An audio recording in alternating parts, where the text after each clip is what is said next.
Em 25 de agosto de 1974, perto de Coyame, no estado de Chihuahua, ocorreu uma colisão no ar entre uma pequena aeronave privada e um objeto não identificado, possivelmente um OVNI. A aeronave, com 2 pessoas a bordo, caiu, e as equipes de resgate recuperaram destroços de ambas as aeronaves. Autoridades mexicanas iniciaram uma investigação imediata, coordenando-se com unidades de fronteira e com o exército, enquanto as investigações se desenrolavam, em meio ao árido deserto. Desde o começo, o caso chamou a atenção não apenas por suas circunstâncias inquietantes, mas também pelos boatos de segredo e de encobrimentos que teriam perdurado por décadas.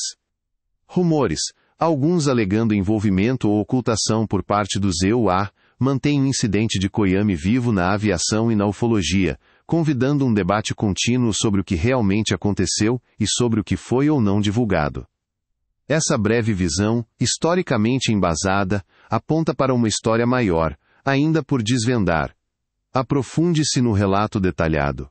No final da tarde de 25 de agosto de 1974, o deserto do Chihuahua prendeu a respiração.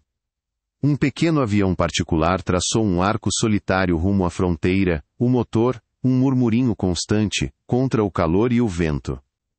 Então surgiu ao lado dele um brilho pálido, não era uma nuvem, mas algo visto e temido, e o momento da colisão partiu o dia ao meio. O acidente espalhou metal e o avião se desfez em pó, e os 2 pilotos morreram no impacto.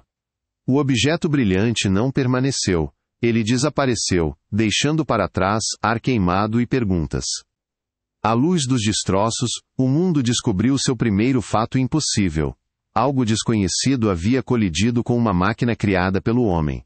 Fazendeiros e patrulhas fronteiriças apressaram-se ao local, com armas de precaução em punho e preocupação nos olhos.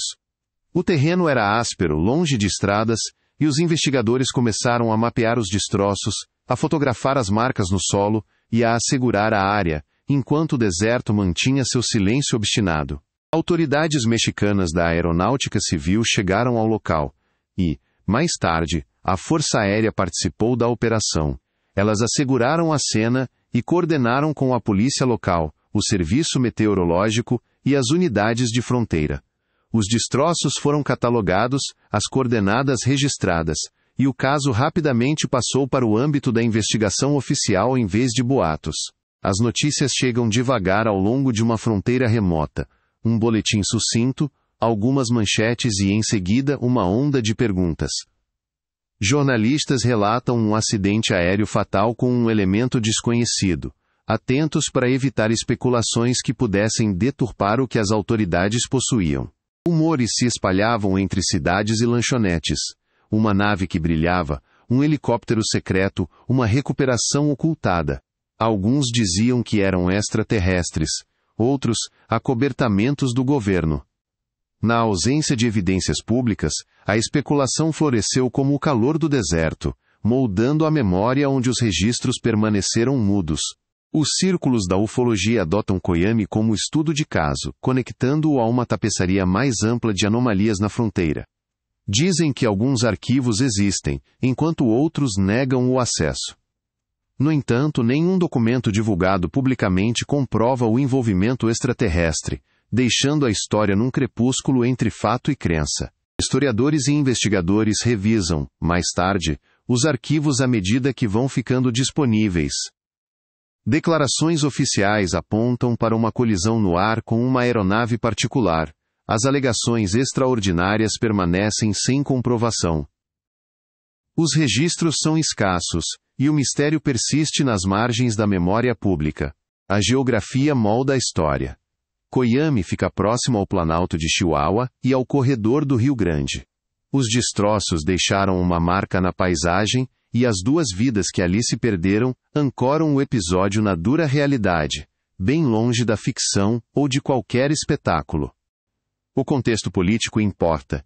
Em 1974, o México vivia tensões internas e preocupações com a segurança na fronteira. Um evento distante e estranho poderia ecoar na política e na opinião pública, tornando-se um símbolo do desconhecido em um país desconfiado de boatos à beira da soberania. Poucos detalhes públicos existem sobre os pilotos, além da própria tragédia. As famílias suportaram a perda, enquanto o caso permaneceu em registros privados e em conversas sussurradas. A ausência de nomes em comunicados oficiais mantém os rostos humanos fora da narrativa pública. O sítio físico permanece remoto. Se restarem fragmentos, eles repousam em arquivos ou coleções privadas.